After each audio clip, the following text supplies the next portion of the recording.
X-Ray 441 here with the winner of our silver giveaway.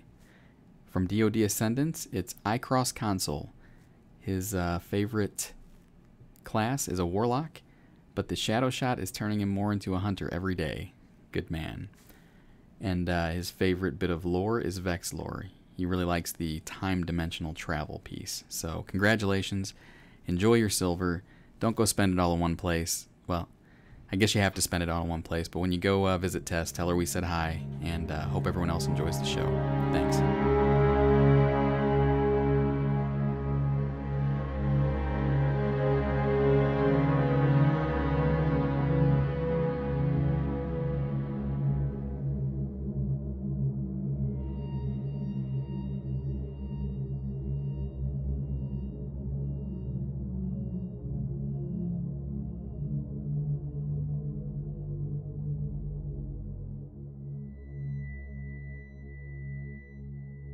Welcome to episode 3 of Ghost Stories, a Destiny podcast. I am X-Ray 441, and I am joined tonight by Gabble Ratchet. Hey guys. BetaChieftain. Hey. dropslash. Hello. And our new 6th member, Handsome Dragon. How's it going? Pretty good, guys. So, we've had another pretty interesting week. Last I listened back to episode 2, and we were super excited about our 70 listens and followers on Twitter, and and this, yeah, I know. And this past week, it's kind of blown up on us. We didn't realize there would be this much of an interest in what we were doing, and so it's really thrown us for a loop. We actually just surpassed 1,300 listens to our episode 1 and our first Ghost Whisper today, which is just mind-boggling. I mean, bottling. Yeah, it's it's just crazy. I mean, I don't even know what to say. And we've had a lot of great feedback on Twitter. And we've had some good reviews on iTunes. So, I mean, to all the listeners, thanks so much, and keep the feedback coming. That's going to make us want to do more for you and give you what you want, and really make this a more kind of community-driven podcast about the lore and more informative for everyone who's listening. So thank you so much. And so with episode 3, I think what are we going to tackle tonight? We're going to talk about, I think, the Dark Below and Eris Morn. Is that right? Yeah, kind of the whole history of Guardians and the Hive. Yeah, I think one of the pieces of feedback we got is that we really should dive a little bit deeper into some of the subjects we're going to discuss. So, and in this episode, we're going to go deep here. Oh, you know what? Before we go too far, we ask for questions. I almost forgot about this. And we've actually had we got another question that we thought was kind of interesting, I think, and it was from Star Destroyer. He said, "Question for you guys: if the Awoken are not for or against the Vanguard pre-House of Wolves, why are there Awoken Guardians? Also, is Zavala seen as a traitor to the Awoken?" I mean, I don't know. What do you guys think? Wow, jumping right in with a tough question. I don't know. There's bits and pieces in the lore that allude to this, but one of the biggest sort of roadblocks we hit, and I'm not even sure if I should bring this up, but I'm going to anyway, is that prior to the release of Destiny, some of the story got a little bit chopped up, and there's sort of evidence there that each race had its own storyline, and we sort of play a mishmash version of the Exos, but it seems that the Awoken had a much different story. But if you dig into the lore and some of the Grimoire cards, it says that the Queen has offered any Awoken, I think, one chance to return to the Reef. They don't have to accept it, but she is sort of a merciful queen in that regard. If they choose not to return to the Reef, I think they're pretty much banned. I don't know, because we're invited back to the Reef later. The interactions between some of the races at this point are sketchy, just because we don't know what the original story was and how they were all interacting and why Awoken Guardians are on Earth, or why there's Awoken at all on Earth. Where did they get Awoken from? So, and we actually, this is funny because we had a conversation about this earlier today, I think, about this revelation about Guardians not necessarily having to be dead. We can thank Tess for that. Oh yeah, the Tess piece of information we got today with all the new emotes and her returning to the tower kind of sparked quite a few conversations amongst the group. So that was fun. We'll have to talk about that more in the future. And save it for another episode. So I think thanks Star Destroyer for the question, and if anyone else has anything they want us to talk about or answer during the show, just let us know, and we'd love to do it. You can reach out to us on Twitter or on at our email address. It's destinyghoststories@gmail.com, and our Twitter is @dghoststories. So please send us some questions, some feedback. We love it and appreciate it. So all right, so let's I guess we'll get started then with our Dark Below and Eris Morn episode. So where do we want to start? Drop? All right, so playing through the story, the vanilla story, the Hive is one of the first real enemies we encounter, and we don't know much about them other than that we are surprised to find them on Earth, which sort of gives birth to the meme that spawned 1,000 Dinklebot t-shirts. So we encounter these really powerful creatures. They're like weird I don't know, they look like crabs to me, but they're kind of bizarre. We fight them. They seem to be a big deal. The speaker's really concerned about them. And one of these first major legs is exploring the moon where they came from and investigating sort of their origins and what they're doing up there. And we move away from that pretty quickly in the story, but then digging into the lore, reading some of the Grimoire cards, and looking back, the Hive have a really long history. The Guardians have encountered them many times in the past.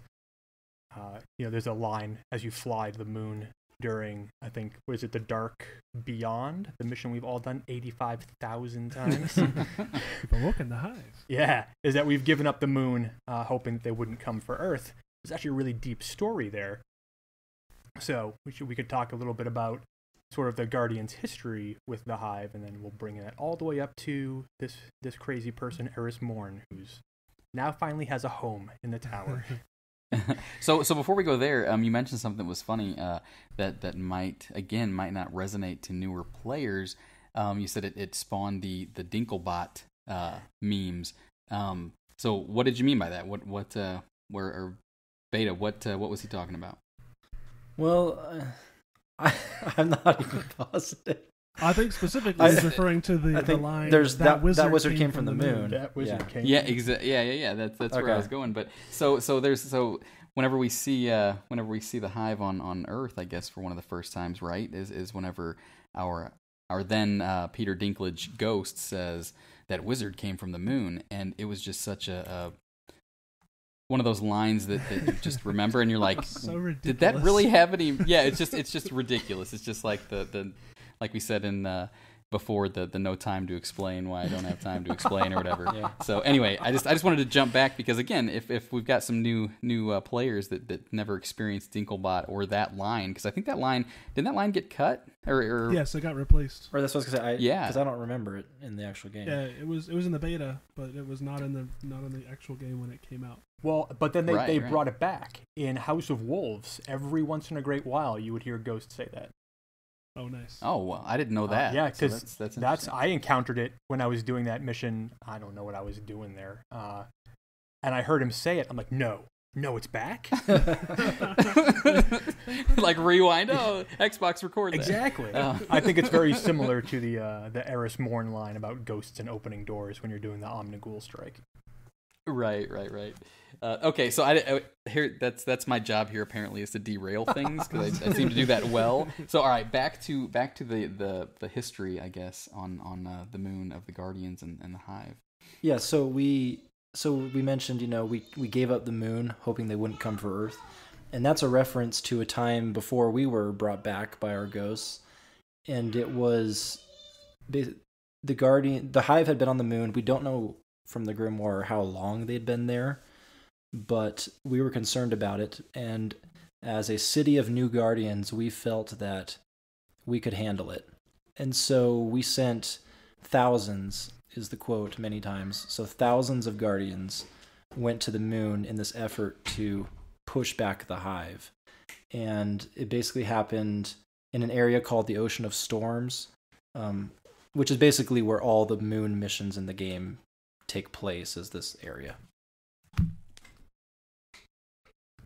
And it's worth mentioning that this happened. So the Guardians had won the Battle of Six Fronts.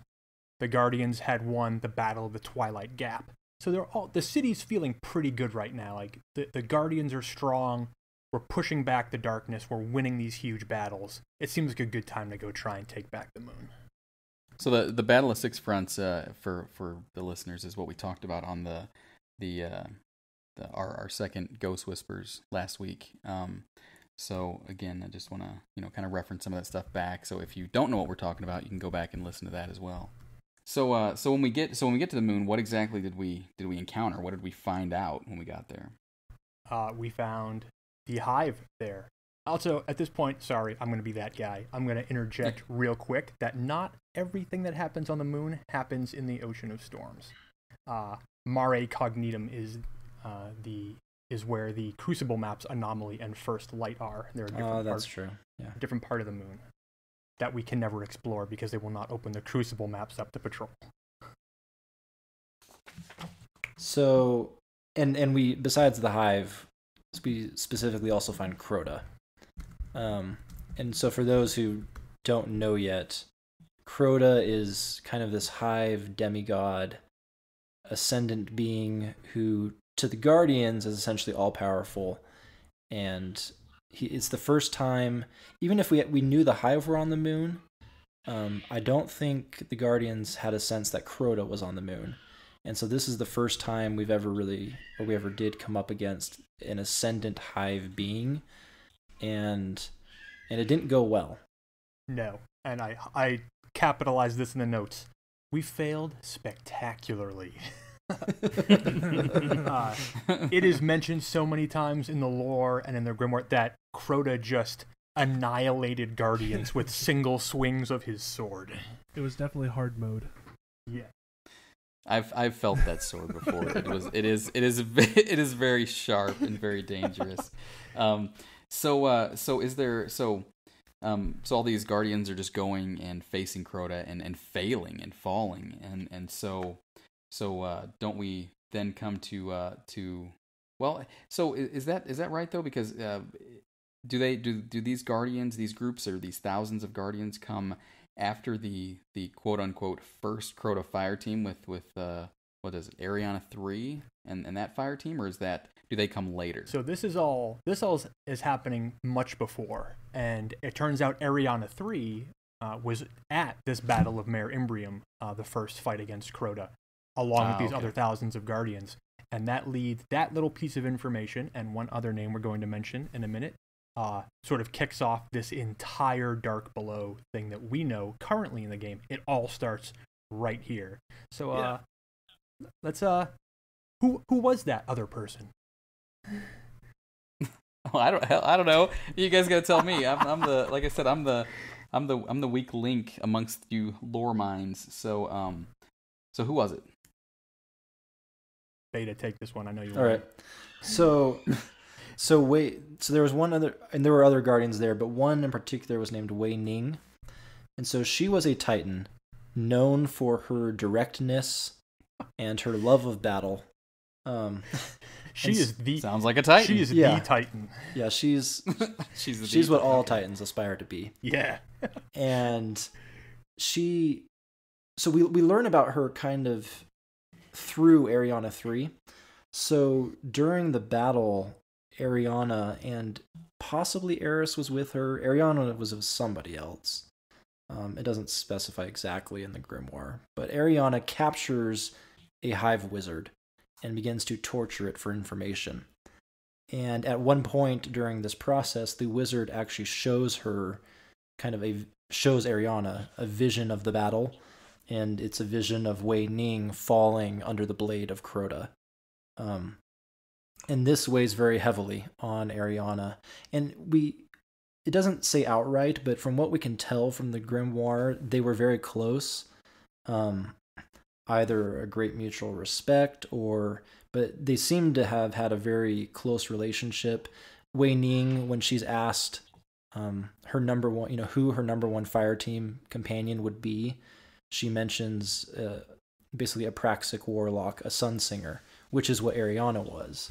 And then at another time later, as we get into this fire team and their failed raid, as Ariana is lamenting, she's remembering back to Wei Ning and kind of asking forgiveness for this failed raid and wishing she could kind of just be there with her friend one more time. So the fact that she witnessed firsthand through the wizard Wei Ning's death, it really kind of kicked off this desire for vengeance from Ariana and this need to kill Crota. So, and we'll probably get into Wei Ning a little bit more when we talk about the individual classes and sort of these great members of each class from the past. But man, Wei Ning, it's funny when I think back, this always sticks out to me. We've seen, I'm sure we've all seen videos on YouTube of people like soloing Crota with no effort at all. Yeah. And so, and I think about this where he's like killing thousands of guardians. Man, he must have been at like his absolute pinnacle. Like Crota must have just been this monster rampaging on the moon to have been this powerful. And this is where I'm going to diverge a little bit because these little inconsistencies bother me. In the very beginning of the story, you meet the speaker, and the speaker says, "There was a time when we were much more powerful." Okay, if the Guardians were way more powerful than we are now, and we can solo Crota, how did thousands of them die to Crota on the moon? How did Wei Ning get killed by Crota? She would have just punched the sword back into his forehead or something. Well, I think it's kind of interesting in the grimoire when it talks about her death, where Ariana's being shown it. Crota doesn't kill Wei Ning with his sword. It says that Crota killed a guardian with a screaming knife hammered out of his own ghost. So Crota's there smashing ghosts, forming these knives out of guardians' ghosts, and killing them with that. Like, that's how severe this Crota is at this time. Yeah, who is this guy? Did we ever fight him? No, I don't. Yeah, where'd he go? So Wei Ning falls, and Ariana 3 has she's overcome with kind of this grief and this need for vengeance. And then who shows up in the tower? Is that when we're? Oh no! Wait. We're not there yet. No, we're not. We're very not there yet. So the Guardians retreat. They have no choice. Basically, from what we're told, at the pinnacle of all this, Crota like splits the moon in half with his sword. Not fully in half, but carves a giant chunk off. Basically, like, get off my rock. This is mine. So the Guardians just figure, you know what? Fine, keep it. We're going home. We've lost enough of ourselves already. And this is a first really major defeat for the tower, for what's left. Like, this is the city age. Mankind is just starting to get back on its feet. The Guardians are here, and this is a huge loss. Lost a lot of amazing Guardians, a huge number of troops. It'd be like the equivalent of every PlayStation player quitting all at the same time. We don't need them. So it's rough. So we got a turn tail run. We head back to the tower, and then Ariana 3 was one of those people who made it out alive, and then she starts to form a secondary strategy here. Now, do we know why, after we leave, we learn that Oryx then calls Crota back to kind of regroup for this final victory, but it seems like, they pretty much already had it, It doesn't seem like at that time, with such a great victory already on the moon, it couldn't have taken too much just to come to the Earth and wipe us out. Yeah, and that's another one of these like sort of like little inconsistencies. If Crota was that powerful, he could have just gone down to Earth and knocked the tower over with his bare hands if he really wanted to. They had victory, and then Oryx chose to call Crota back. Though the Iron Lords were at the tower still. Maybe they were at the city to protecting it. Maybe that's Aphrodite sniped Crota from the tower. Right. And maybe, we know that Oryx kind of had a fear of, or the Darkness had a fear of Rasputin and kind of his capabilities. Maybe they, were just worried about maybe Rasputin's still around on Earth. We don't know this, but it would seem, just trying to think of reasons. That might be a reason too. Just kind of worried about stuff like that. Well, that's an interesting piece too, because at this point we know that the facility that contains the anomaly still exists, and we know that facility is, we believe it to be, if you look at any of the symbols on there, a joint Warmind facility. So Oryx could have looked at the moon and said, "Hey, you killed all these Guardians, but hold on, there's this Warmind thing. It has a presence there. Let's not be too hasty." Right, and because the Hive didn't wipe out that facility. They've clearly felt apprehension about it. So yeah. So again, it bugs me. Crota super powerful. Wei Ning was on the moon. Shax was on the moon. You got some of these great Guardians who are up there, and they're just sort of getting it handed to them. So yeah, and so Ariana 3 after this, she with Eris Morn together. So it seems that Eris Morn was probably on the moon as well. But them together, they start researching ways to kill Crota. They're digging through all the Vanguard records. All Ariana being a warlock, I'm sure she had a lot of information from Ikora and things, and so they're digging through, trying to find information on how to kill Crota and how to defeat him. And they were really just having a tough time. They didn't get much luck, and so they sought after a kind of a forbidden resource. But they decided to bring in Toland, the Shattered, the warlock, into the discussion because he was such a big Hive lore freak that was kind of their only hope, was to go to this forbidden knowledge source to try and find a way to defeat Crota. It's also worth mentioning, I think, at this point, that the Vanguard banned travel to the moon after this. They basically said to the Guardians, don't go there. Whether they knew that sacrificing their light was making Crota stronger, probably not. But after this disaster, they said, moon's off limits. Leave it alone. So what Ariana was up to was probably still just right on the edge here of not being totally sanctioned by the Vanguard. Yeah, and we kind of get the idea that at this point she's almost blinded by her desire for revenge and, to kind of defeat Crota and his minions, and she doesn't really care too much what the Vanguard thinks at this point. So much so that she's going to Toland, who's almost like the Eris of what we know, and then we get these comments in the game now where like the Vanguard's kind of looking at Eris like she's this wacko, and that's that's how a lot of people, at least in what I've read, they kind of looked at Toland in that way, like, this crazy guy, he's getting into this Hive nonsense, we don't need any of that, Yeah, well, I mean, I'll fully admit I'm a huge Toland fan. Oh, me too. He's awesome. We know that he was friends with Osiris, and at this point, Osiris has been sort of exiled from the tower. We know that Toland was a ridiculously powerful warlock, and that possibly... So this is an interesting piece. As we look through all these past Guardians, they very much seem affiliated with a single subclass of their main class. We know that, like, Saint 14 was a Defender Titan. We know that Shax is a Striker Titan. There's references to that, about how powerful of a Striker he is. And it seems a little bit like we as Guardians were so good at wielding the light, we meaning our characters, that we're able to switch between jobs or subclasses. But in the lore, Toland seems to have mastered both Sunsinger and Voidwalker, which must have been incredibly rare at the time. Yeah. So he's no joke. He's not just like a vault of knowledge who just sits around and studies the Hive. This guy's a crazy powerful warlock. So Ariana 3 and Eris Morn are what, trying to trying to figure out a way to go there for revenge, basically. Is that what's going on now? Yeah. And they're talking to Toland. So so are they going to form a full? I guess are they going to form a full fire team? So is that how that kind of went down? Well, their first fire team of thousands didn't work, so I don't know. So now we need 3 more. So why not try 3 more? So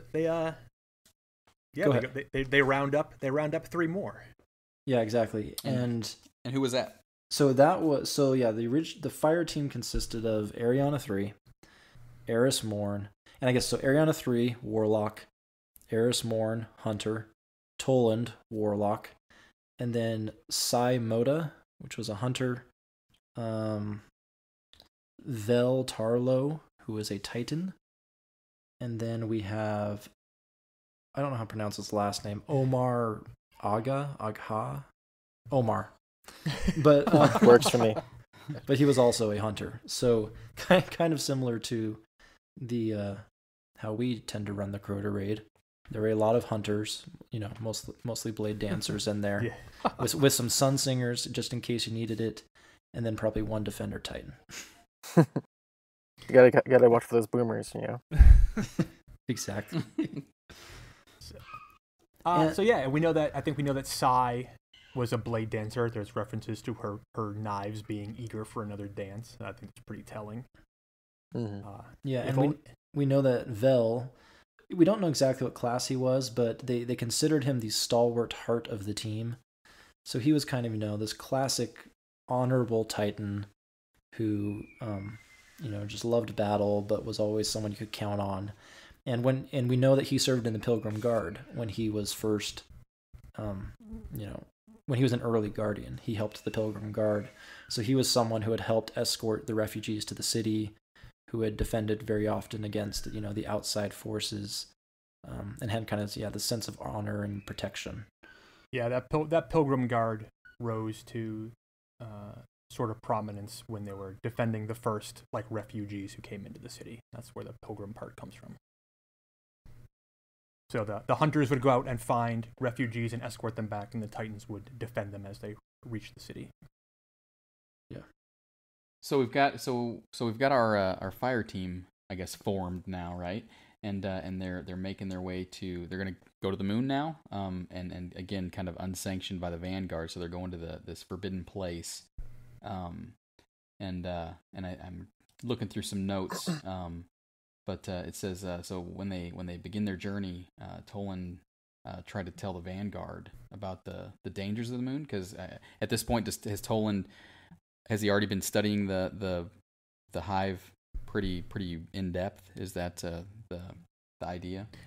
Well, Toland had originally warned the Vanguard, hey, you may want to give a second thought to going to the moon. There's stuff there that's way stronger than we think that we know, and they chose to ignore him.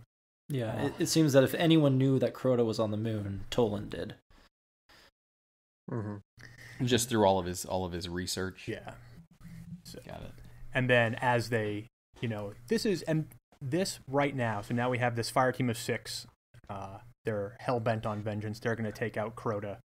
The story gets a little weird here. A lot of the lore that we have here either comes from the Grimoire, but the Grimoire doesn't necessarily line up with what Eris tells us during the mission The Awakening, which we sort of retrace her steps. So we may diverge in opinions here on what exactly happened on the moon. Yeah. But we do know... Well, and I was going to say, with what she goes through, which we'll talk about on the moon, and for how long she goes through it, she's like the perfect counterpart for Banshee 44 at this point. I think that the Eris we know is a few light levels short of a full load. So, all right, go ahead. Sorry, I don't mean to.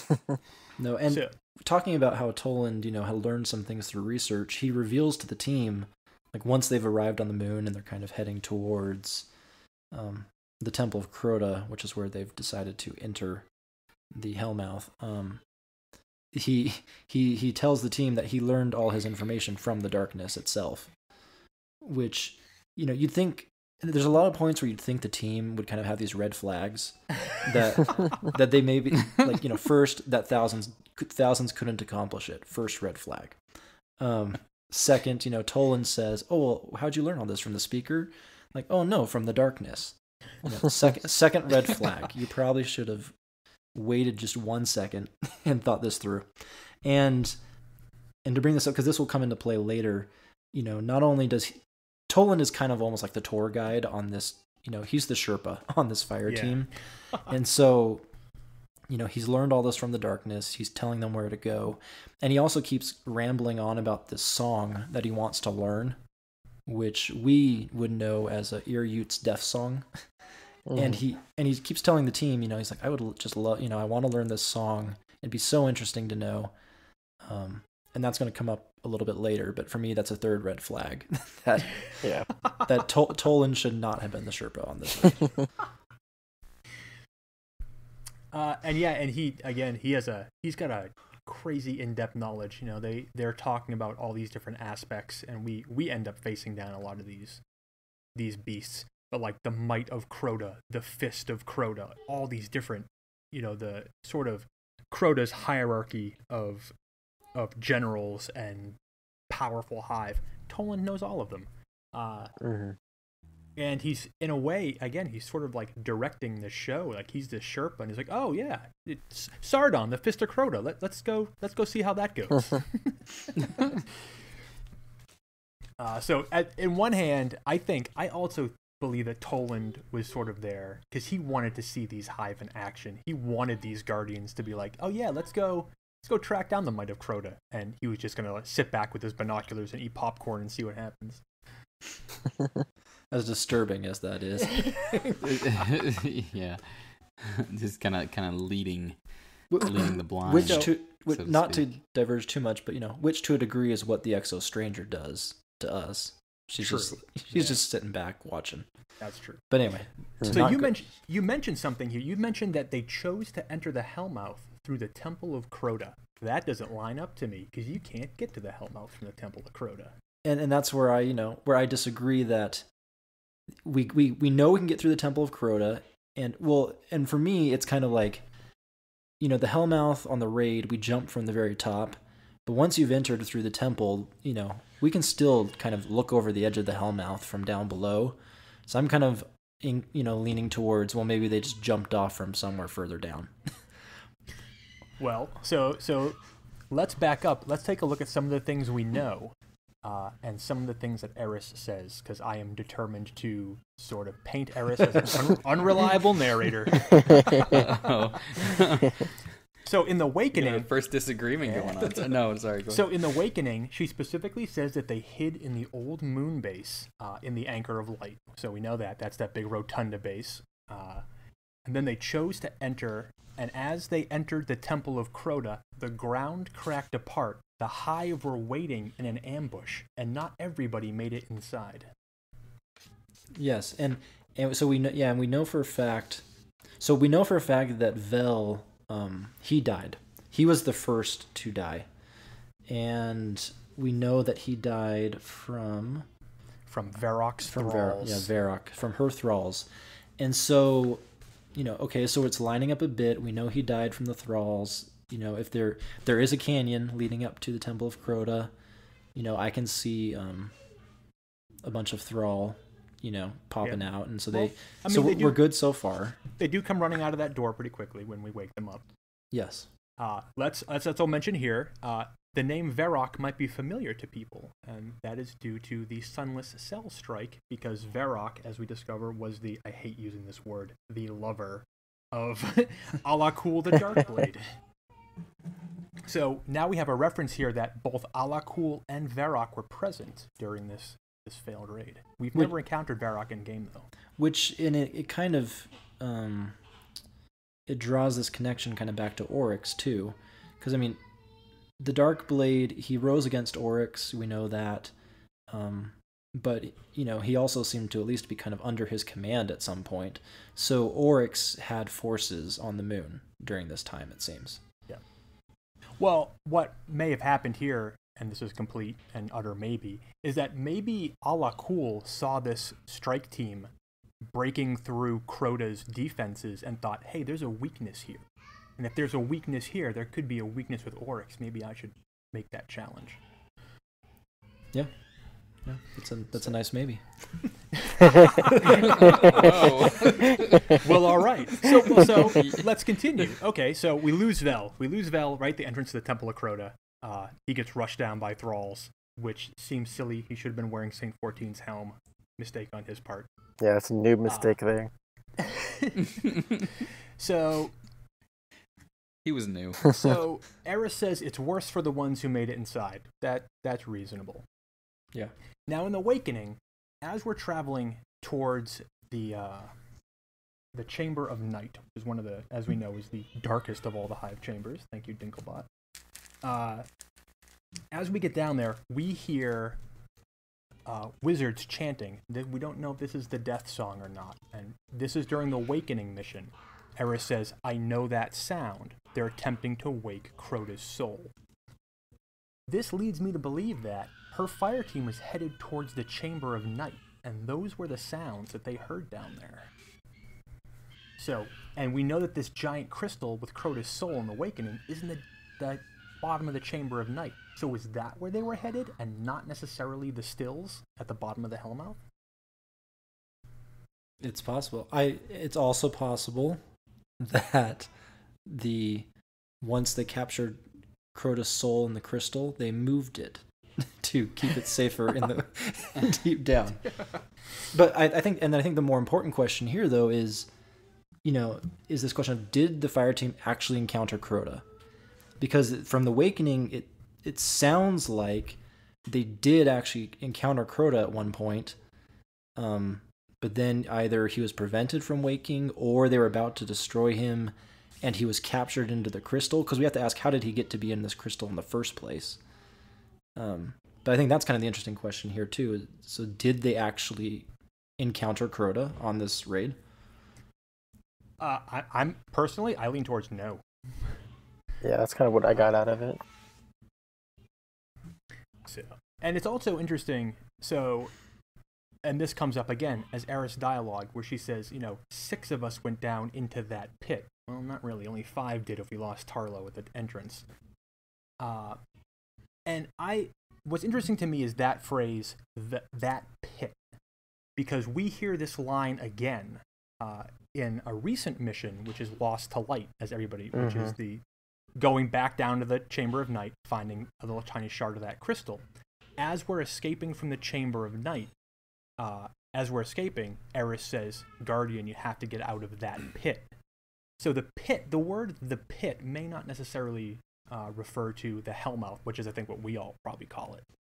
Right. But it may refer to that entire system of tunnels down there. Mm-hmm. That's reasonable. Well, that makes sense. So on the topic of whether or not they actually encountered Crota, if they didn't, who are we crediting the text of the Ascendant Sword Grimoire to? I mean, that's somebody speaking to Eris explaining sword logic. Well, we know that Toland was brilliant about all this stuff. Yeah. So yeah, my money's on Toland. So I'm gonna yeah, let's get back. So now we have 5 of the 6. They're crawling around the tunnels. There's all these crazy Hive, like super battle demigods are down there, and we encounter probably the most infamous of them all. Who is? Omnigul. Yeah. So Omnigul, Crota's will. So they Toland kind of instructs them, and they learn that Omnigul, being the will of Crota, it's her, it's she that controls the spawn. That if it weren't for her, Crota wouldn't be nearly as powerful, because he wouldn't have spawn, he wouldn't have tribute, and all these things. And so they kind of make this decision that they're going to follow Omnigul and hope that she either leads to Crota, or just hope that they can end Omnigul herself, and that will be a major blow towards Crota. Yeah, we know that from the Omnigul strike that Eris mentions Omnigul's only purpose is to serve Crota, to make him more powerful. Right. So So did they find Omnigul when they went down, or Oh, they how did they found her? And some of them do. At some point, the team gets split. right? And right. it's That's kind where of I was hard to going. tell if that happened at the doors when Vel died, or if that was somewhere further. We don't really know. We have some cards that describe them as together, and then they've been split up. So who ended up together if they split? Because we've got Eris, Ariana, Toland, Omar, and Sai. So those 5 are left. So if they got split up, who went with who? Doesn't it say somewhere in there how they were split? It does. We know that Ariana and Sai were together, and that Sai's ghost has been badly damaged. So that's bad news for her. But we know that also that Sai never wavered. She was a blade dancer. She's bent on just killing everything that gets in front of her. And I think Ariana respected that from her. And then the other group was Eris, Omar, and Toland. Yes. Okay. And we know, and this is where it kind of gets weird again. We know that Ariana and Sai were together. They heard kind of Omnigul's screams from deeper within the moon, and they choose to follow her and to keep going despite Sai's ghost being damaged. And what we learn, and the timing's all hard to tell, but we know that Omnigul basically kills Sai. They keep, or something, or the acolytes do, because they continue to follow Omnigul, and the last description of Sai that we have is that she was tearing the bones from dead acolytes and using them as weapons as she fell. And so she had a very heroic death, but she died, and we presume at that point then leaving Ariana alone. So yeah. So do we think maybe Sai kind of sacrificed for Ariana to some degree? Have you ever known a blade dancer to sacrifice himself? Yeah. You play. I feel like I do it all the You play time. with better people than I do. I feel like I'm always in Crucible. Yeah, I feel like the whole other fire team's chasing me around, and so I definitely feel like the fatted cat. Because you're the most dangerous. Right. I don't think so. But all right. Okay, so now we have Ariana isolated, and we got Toland, Eris, and Omar together. Got it. And this is probably where Eris learns the most from Toland. I'm sure at this point we know that Eris is a relatively newer guardian. Whether she was on the moon or not is probably up for debate. But she says that she was young. She was a newer guardian. So I can't imagine her resisting Toland all that much. She probably must have looked up to him a little bit. Like, he's this incredibly powerful warlock. He knows a ton about what they're doing. He seems super confident about being down there. My guess is that Eris and Omar probably just followed Toland around like puppies and did whatever he wanted them to do. So, and then he's explaining, I'm sure at the same time, Toland is down there explaining these horrors about like them always being watched by the eyes of Crota, or how the Hive want nothing but to drain their light from them, and like all this crazy stuff, like worst tour guide ever. Yeah, it's like they get down there and they're lost and confused. Fire team members are gone missing and dying, and he's sitting there like, oh yeah, I'm pretty sure they let us down here intentionally to drain our light. And it's like, oh, thanks for having confidence and encouraging us to go farther. I think at one point Omar just says, he's mad. Yeah, as they learn more and more about Toland and how much he knew, I think it's Eris. I'm paraphrasing, but she's like, you hide these secrets from us, like weapons to damn us all. Like she starts getting a clue that Toland might not have had the best intentions for guiding them to the moon. Yeah. So as they're being led down there, at some point though, Eris, Omar, and Toland, they kind of get separated themselves, right? So and this is where this is why I believe they made it to the stills or the abyss somehow, because they just keep getting separated. And I mean, I know the moon's big, but we've been through those tunnels. They're pretty straightforward.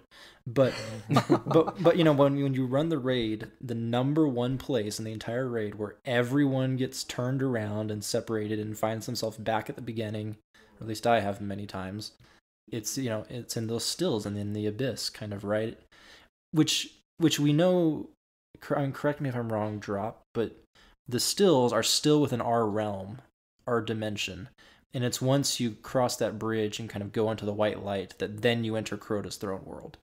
Yes. And so, you know, we don't know, but maybe there is a way, you know, in all those tunnels on the moon to get down to the stills. And there's a bunch of doors down there, you know. Yeah, most that's of them lead to treasure chests, but so there's a dead ghost down there too. There's more than one. And yeah, and that's my thing, where we find dead ghosts down there, and so I'm led to believe that I think they make it down there. And so these descriptions, how this team just keeps getting separated, it might have something to do with that, where just as they get deeper and deeper and darker, they just start getting separated from each other in the darkness. True. So they're separated now, and at some point though, Eris hears something, right? Yeah, so at this point they're separated. I think they're completely separated, all three of them. Eris is sort of, you know, doing the hunter thing, probably hiding and trying to stay as invisible as possible. And she believes Omar to be dead, until she hears Omar screaming. Uh-oh. Never good. That's not good. This is, imagine your favorite horror movie trope. It's exactly what's about to happen. So yeah, and then we learn through the grimoire here that Omar slowly had his light peeled off of him and fed to new Hive spawn by the heart of Crota. Gross. Or awesome. Yeah, either. I guess it can go either way. When you said horror movie, when you hear the word peeling off, you know, I can only picture just skin and pain, and so obviously that's probably why I was screaming. But man, and see, I imagine it more like Dementors, you know, from Harry Potter. Oh. Just kind of pull. Yeah, they're just kind of like sucking out. the light out. Yeah. So yeah, that's another way. And let's make sure we acknowledge this reference here. This form of torture is very similar to what Irana 3 did to the wizard they captured on the moon. Where she used her light to torture that wizard. And now we have the reverse happening to poor Omar. Paybacks? Well, I'm not going to say it, but you know what it is. Yeah. So. It's an omnigul. There you go. I found it interesting too in that grimoire text where Eris is recording what she's seeing. Even she's saying, you know, she says like she was peeling the light from his body. How? I can't imagine, and I've tried. Like, so she doesn't even know what's happening, like how this is possible. Really, even, you know, she just has this image in front of her, and it's just, you know, and she was there with Ariana. We were assuming when they were, you know, torturing that wizard, and so, you know, you'd think she'd have some idea with like the light and the dark and things like that, but this apparently is something completely new that she's never witnessed before. So what happens though? I mean, when their light's completely stripped, I guess do they die for like forever? Obviously, I mean, but do they die for the last time? What happens to everything, or is that light just consumed and then gone? Or do we have any theories on that? Well, this is a good question because it doesn't happen to us. But we do know that there's a body left, because we know that there's that body outside the Temple of Crota who had his light completely drained. So there's a body left. For a long time, I wondered if that body was Veltarlo, because he's wearing a shader that only Eris sells. But the timeline doesn't match up there at all, so there's no way it's him. Right. But yeah, so I don't know. Do we leave in it just like an empty shell of the person we once were? Do we do like a Jedi thing and fade off into light? Right. I've thought about this a lot, because there's a bunch of kind of hints at this. We have from the Cade Stash mission, you can scan the pod, and it talks about, you know, the ghost found a guy who was very full of light but chose not to, you know, come back. And then, so there's this hint there that, okay, maybe we chose to come back. If you look at the Seraph armor set, just, look it up in the database, there's, of those 4 pieces, there's some discussion from these 2 unknown people of, what were they doing before they became guardians? And so they almost kind of call it like, this life between the old one and the new one. So everyone died originally, and then something happened, and then we chose to come back and become guardians. And it makes me wonder if, and this, there's no lore basis for this, but, I wonder if when a guardian's light is stripped away, like Omar's was, maybe they fade into nothingness. Like maybe they don't even exist anymore. And it's kind of this, it would explain why some people chose not to come back as guardians, because maybe it's this decision of, I could stay in, whatever state I am now, and I'll live, or I could choose to come back as a guardian, but if I do and I die, I might never come back and I could just cease to exist. And that's, just something I've thought of, but it's an interesting question. But I think in some other kind of stories, we know that a guardian can give up its light or not, or be stripped of its light and not die, right? Aren't there some examples of that with a few characters that are in the grimoire? Well, we have Eris herself, who currently has no ghost.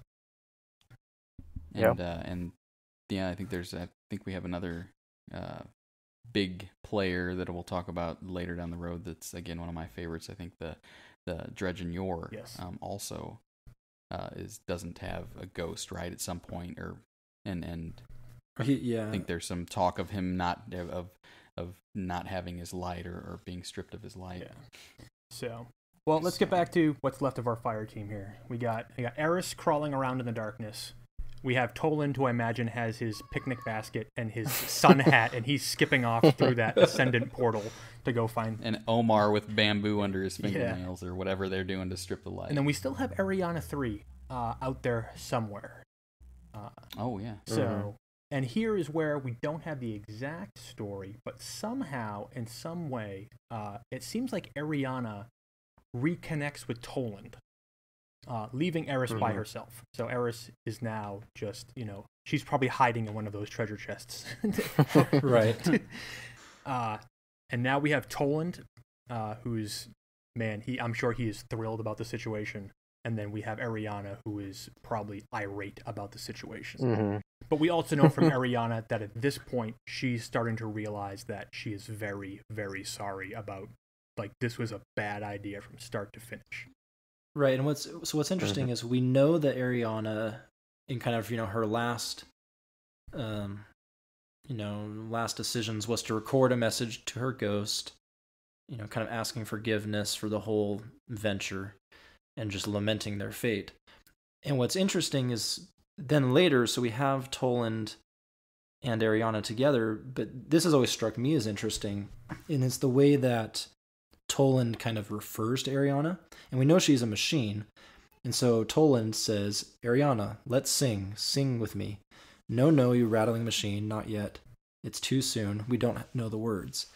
And it's weird to me that, Toland refers to Ariana as just a rattling machine, because it seems like, her consciousness or, something has happened where this isn't necessarily the Ariana that came in with them.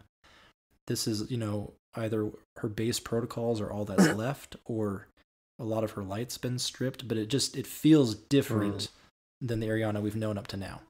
Well, could the rattling, if he says rattling machine, when I hear that, I picture her, maybe she's afraid, maybe she's kind of shaken from the whole thing, and that's maybe a reference to her being scared for herself, and does that make sense at all? As far as we also have references of her going out in a spectacular blaze of glory, and it seems like from some of the grimoire entries, it seems like the picture painted here is that she just turned on radiance, and just threw herself at the hive in this sort of flaming fire wing blaze of glory. But there's a chance that maybe she didn't survive that, and it seems like Toland witnessed that. So maybe Toland now has whatever's left of her after that. And this is where it starts to get really dark. as it comes to Toland. And we'll talk about Toland more in depth in a different episode, but this is where things are like, wow, Toland is a bad dude, and he had a plan from the very beginning, and he's watching it all come to fruition. Are we going to talk about that plan, or is that going to be something we hold back on a little bit? Right now we can at least talk about what happened in the context of the fire team. Okay, yeah. So what happened then? So we have him, talking to Ariana, and this is where I get the sense that at least Toland and Ariana made it to the throne world, because Toland describes they're approaching the Death Singer, and he tells Ariana, he's like, we'll learn about the song down there. And so I always picture him kind of standing at that hole, right above, that last treasure chest. Then you jump down. Right after the thrall. Yeah, so I always kind of picture him standing there with Ariana saying, down there is where we're going to learn the song. And so and this is, where it gets dark, is that he takes Ariana and I'm going to find the exact grimoire so anyone listening can look this up, because the whole exchange is good. Yeah. But I would read Ear Ute, the Death Singer, and then I would read Ghost Fragment, the Hellmouth, because in there it really talks about he basically has a conversation with the Death Singer, as he puts it, and he said, I described myself a friend, and she described death for me. And they're kind of like, it's almost like he's talking like they're old friends, and I always immediately say, like, well, why didn't the Death Singer just kill him? And what I think, and we also have no reference of Ariana after this point. Like, she never comes up again. And so I'm under the impression that he possibly sacrificed Ariana, because we know the Hive love pain, they love sacrifice. So I'm under the impression that he gave up the last of her life and sacrificed her as kind of a proof to the Death Singer that he wanted to learn and be her friend. Yeah, so this is like I think the darkest point we have for Toland, where he's very much like, hey, you remember like a half an hour ago, that being of purely luminescent flaming light that killed a whole bunch of Hive? Here she is. She's yours. I'm giving her to you as a present. Wow. That is good guy there. That's cold. Yeah. So whether Toland saw this as an opportunity, or this was his plan from the beginning, we don't really know. But either way, man, it's a dark move. Yeah, I kind of picture it as like, he was already kind of, borderline madman, and then but like the farther he gets into the Hive, it's just like the more it like infects him, the more it just drives consumes him. Yeah, exactly. And so like by the point time he's like on the verge of learning the song, he is completely consumed with this. It's like he has to learn this song by whatever means necessary, even if that means his companion at that time, or at least the fire team member. So this is super interesting too, because I'm sure at this point, and this is something we'll talk about again in the future, but we know that the Death Singers, they use a Hive technique where they hide their death somewhere, because they die when they hear their own song as well. So they hide their death somewhere so they're not killed by their own song. So there's a possibility that Toland has now learned this from Ear Ute. But we also know he was a sun singer and could have just self-revived after he heard it, so who knows? Right. Yeah, like there's one part where I think he says, when she sings a song to him, and he says, like, the definition killed me, the killing redefined me. Yeah. So it's like he's learning basically how to, like as you're saying, like how to basically hide himself from the actual killing, actual death. So. And this is great. This is where Toland goes from like Toland the Shattered to like Toland the Ascendant. He can move through the overworlds and the throne worlds of the Hive. He can pass through the portals like an ascendant being. He has become something completely different. And we will talk about him a lot more in the future, I think. So, Destiny 5. So Toland just did his thing, learned his song, sacrificed his friend. So we still have Eris kind of in the wind, right? Just kind of hiding and so now we have Eris hiding out with Toland's journal. She mentions that the journal kept her company during her time in the darkness. How long was she? How long was she in the darkness? I know it was a long time, but do we have anything as far as timeline or any more exact? That's a tough question. We don't necessarily know so much. Eris, if you previously, when Eris was in the tower, you could stand around her and listen to things that she said, and she would ask herself how long she was down there. So she may not necessarily know herself, and who knows how time passes when Hive, throne realms, like if she even made it that far. Sure. So, yeah, exactly. How far did she make it? It seems like not even she knows. But while she's down there, she goes through some pretty startling transformations. Mm-hmm. So she doesn't have a ghost, right? Or does she? Does she still? Her ghost was lost. Either destroyed or lost, but is definitely no longer with her. Got it. So, and this is where we come to probably the most defining aspect of Eris as we know her now. And in order to survive, she does some pretty gnarly self-surgery. Yes. Let's see. Got those eyes. So her eyes. There you go. So is there anything that describes what she does to herself? I mean, kind of in all the gory details, so to speak? There isn't. She mentions that sort of in order to survive down there, in order to see in the darkness, in order to like skulk among them, she needed some kind of advantage, and in order to do that, she carved the eyes from an acolyte and implanted them, we don't know how, into herself, which is kind of grisly when you think about it, but yeah, I always imagine it as like, her just doing it herself, because even her character now, you can see the kind of like the blood still trickling down her face, like it's, whether that's like stained blood or fresh blood, still like in this, not like it wasn't an actual procedure done, it was just her forcing these acolyte eyes into using some type of bandana to hold them in place. Exactly. To keep them from falling out. Exactly. Sounds like a Danny Boyle movie. Yeah. 127 hours. That's how long she was down there. Right. So Eris got herself some new eyes. Do we know if she did? I mean, was there anything else she did to help her survive during her years down there? Well, she's a hunter. She's got her invisibility, right? Yeah. We know she had Toland's journal that I'm sure she learned all kinds of weird tricks from that. Right. That could explain some of her darkness now, or her like awkwardness and weirdness. Right. We know that in the Taken King missions, there's the one where she kind of chants the dark incantation to get us out.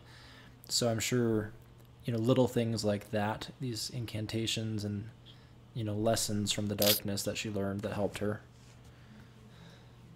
Yeah. So she spends all this time there, and then she makes it back to the tower. Yeah. Well, right? So what happens? I mean, in the interim, we come along, and we head to the moon. We're tracking a guardian who had discovered an old moon base. So we land in the Archer's line. We track this guardian. We follow him to the entrance of the Temple of Crota. We sort of find his body there. We get a brief appearance by the Exo Stranger.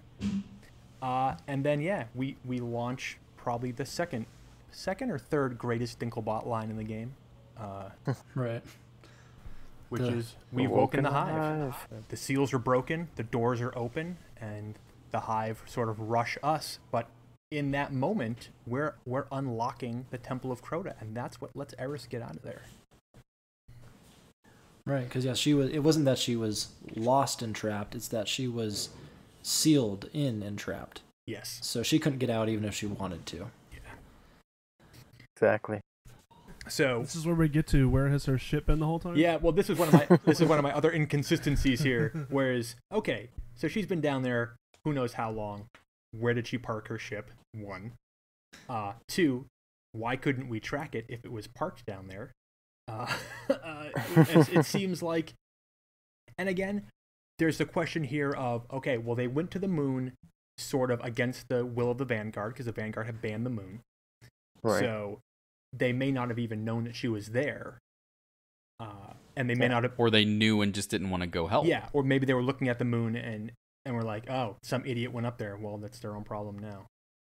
Yeah.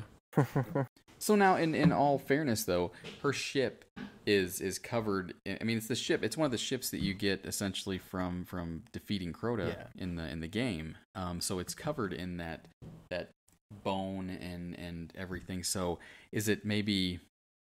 I mean, I guess there probably wouldn't have been enough stuff there. I'm trying to think. Is there a way that she could have acquired a ship while she's there? Is it a ship that maybe she fashioned from other things that were left over from the previous settlements and things like that? We know she didn't beat Crota to get it. Well, yeah, no, yeah, that's true. I guess. You get fair enough. You get thousands of dead guardians from them. But I mean, you know what I'm saying, though. I mean, so their ships. Maybe they were. Oh, that's a good point. I did. Did I say something smart? No. No, not at all. Definitely not. The quote about there used to be thousands of guardians there. So the Battle of Mare Ibrium, thousands of guardians must have flown their ships. And we know that from some of the descriptions on the weapons you get at the end of the raid, that they're modified guardian weapons, sort of tinkered with by the Hive. So maybe the ship that she's flying is one of the original Mare Ibrium Guardians ships that the Hive have been messing around with. Uh-huh. Yeah. See? Damn it. That was one of my best sort of the holes in the story. Debunked. Boom. Boom. X-ray strikes again. Okay. Okay, so then answer me this. Why does she tie it up like a horse in the tower? Hey, that was my question, dang it. Because she's Eris Morn and she can do that stuff. Yeah, I think she's just she's a little bit lost a few brain cells probably down in the pits and probably isn't completely there, and maybe she thinks it's a horse. Who knows? We don't. She's she's the cowboy. She's the one that went against Crota and under terrible odds and chances and. Well, and then so maybe that's and then she was trapped down there with essentially just an iPod full of Toland. Right. That'll make anyone crazy.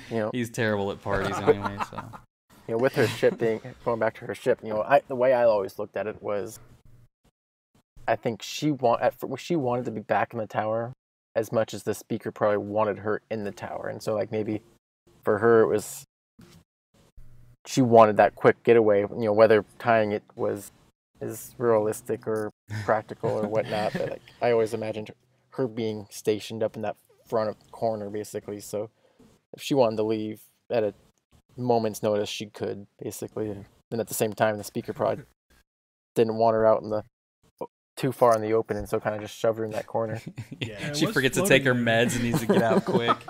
So her ship was always running, right? Mm-hmm. Otherwise it would have crashed. Right. I guess yeah, that's true. What does she use to power that thing? Hive magic. It's got the hive power. Exactly. The blood of her enemies. Yeah. All right. I'm going to bring us back on track. All right. So, yeah, please do. So we go to the moon. We let Eris out, and Eris comes to the tower, and basically now she's in revenge mode. If it was Ariana who was kind of driving the team before, now Eris is in full on revenge mode. And a little bit fearful mode, because she basically comes to the tower to warn us that Crota is coming back. Yeah. She, from her sources within the moon, or from the Hive directly, we don't know how she learned it, but she learns that Crota is going to come back, and she's terrified, and so she comes to tell us all about it.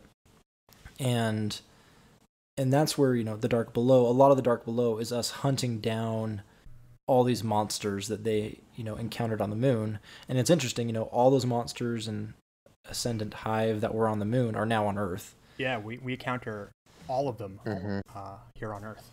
So yeah, while we were looking the other way, victory. I don't know what we were doing, but we were looking the other way, and all these very powerful Hive kind of set up camp right in front of us. Yeah. So, and yeah, Eris, I mean, she seems a little broken at this point. And we also know that this process of implanting these eyes in her has given her some kind of sort of quasi-psychic connection to the Hive. She goes on and on about whispers in the back of her mind, or hearing voices or knowing these things. So she's connected to them in a way that we don't necessarily have a lot of information on, but it allows her to sort of well, in the true sense of a hive mind, so to speak, they all kind of they think of bees and different real life. True. Insects and animals, they have that way of communicating without talking or through different ways, and there must be something there that when she did that, I think at least that makes her kind of part of that group now, and she's kind of getting just intermittent kind of hazy communications that they're sharing. Or pheromones. Or yeah, there you go. That's why she's so hot. Or spin metal hats. She's being controlled by the Hive, and everything that she tells us is because the Hive want us to know, or Oryx wants us to know. Well, there you go. That's definitely possible too. She could be the proverbial puppet, and having her strings pulled by the Hive and trying to trick us. It makes sense. So, and with some of the things that I don't know if we're going to talk about today or not, but that we see in the Taken King, there's some things going on with Eris that we don't know much about, and it definitely leaves the story kind of wide open to some degree. Yeah. So who knows? But what we also know is that Eris, upon returning, is invited to join Ikora Ray's Hidden, which is a special group or a team that Ikora Ray has of like spies and secret gatherers. So Eris has access to some pretty high level information inside the Order of Warlocks. Mm-hmm. Yeah, that's what I was gonna say. Now that order isn't that for Warlocks? So why did Eris get invited? And here's another thing that we didn't talk about. The big question that was on everyone's mind for a long time: what Eris was she, a hunter or a warlock? And so obviously we've talked about it in this episode that she's a hunter, but why would she get this invitation just because she's kind of in with the in crowd now, or what? Well, I think as the only quote unquote surviving member of this thing, I think probably Ikora Ray probably recognized, we need to make an exception here. She has an unbelievable amount of information, and we can't just let her running around yelling it at anybody, in earshot. Like, it's better to have her on the inside and direct that information towards us than just to have her running around screaming about it. Now, do we know if she still has Toland's journal at this point? It seems like it, because she must. Her or Ikora at least has it. Yeah, because that seems like it'd be another big, useful piece of information, which obviously we know that it is later. But we do know that I don't remember the mission, but there's the mission where we're getting we're going to the Awakening Room in the Taken King. Yeah, and the ghost says he's reading Toland's journal. So it's at least been digitized somehow by somebody. So I'm assuming she probably turned it over to the Vanguard or something. Yeah. Then why does he need to make a copy of it? I don't know. But this is... I remember he says that, and every time I hear him say that, it's like, why does this ghost need to make a copy of this journal?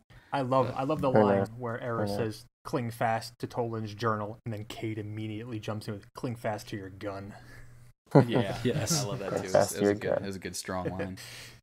And so one thing I want to talk about is that, so we know that when Eris came back, it built up to us leading our own raid against Crota, and we defeat him.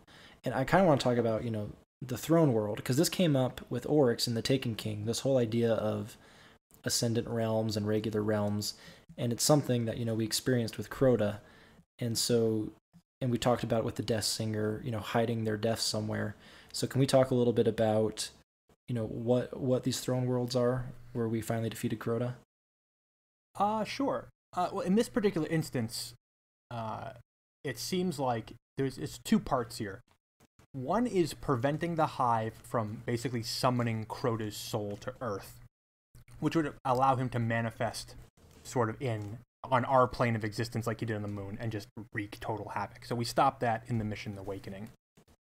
The next step is to pursue Crota to his throne world and defeat him there. And then we know that Ascendant Hive are capable of, like, through their sheer will of and power, creating these throne worlds where they're basically immortal unless they're killed inside that throne world.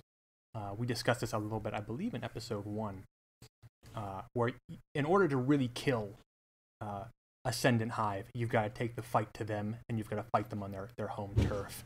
And we know. I think it was we did talk about this in episode 2. It was that user or that listener question from Caucasian Saint. Yeah. Mm-hmm. So yeah, that's it. Then that's sort of taking the fight to Crota, shutting him down there, and it even seems there he was not at full power. It seems like, maybe he had not been fully assembled or was not at maximum strength when we faced him down. Right. He also didn't have his sword. No, that's true. Right. Yeah, that's something we should point out, the whole idea of the swords, and I guess it's something we can cover when we talk about Toland in more depth, but the sword logic and kind of the importance of the sword to these Hive and things. Yeah.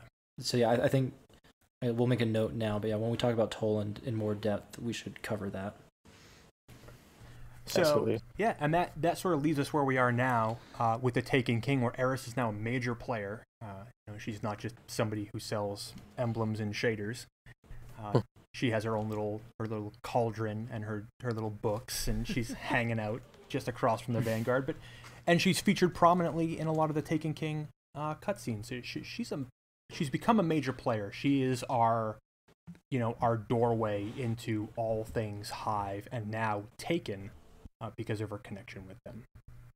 See, I still, and again, this might just be me speculating quite a bit, but I still like how, even though, it feels like she's been accepted more into the tower, she's not out there right on the edge by her ship ready to take off if she gets kind of freaked out or needs to get away. Now she's in the tower more, but she's under the stairs. She's still in that dark place. Yeah. That I kind of picture her in when she's on the moon, and still not out there, because at the table with the Vanguard, it's pretty bright. There's you can see outside. I think, aren't there some kind of windows in there? Yeah, you can look right out over the mountains out the back. The suicide watch. Yeah. So you can see. I mean, it's really bright, but she's still in the dark. She's part of the everything, but she's where I feel her, or kind of think that she's most comfortable.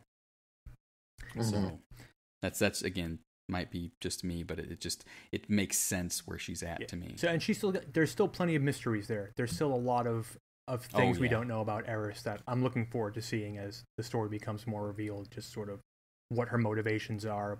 We may learn more about what exactly happened to her down there, and maybe who's pulling her strings. What relationship she has with the Queen. We kind of have some theories about that, but that's obviously something that will need more time to go into. And so there's definitely some stuff going on. There is, and I feel like we have covered so much about the moon and about what's going on with these fire teams and the thousands of guardians that were slain before. But I still think there's more to the moon, and we'll definitely need to come back and take some more time and talk about some more of these theories and see if Drop can convince Beta to change his mind on a few things. But I think that's a good place for us to stop, and we can definitely pick it up again next week. I don't know. Do we decided on a topic for the next show yet, for the next major episode? I don't remember.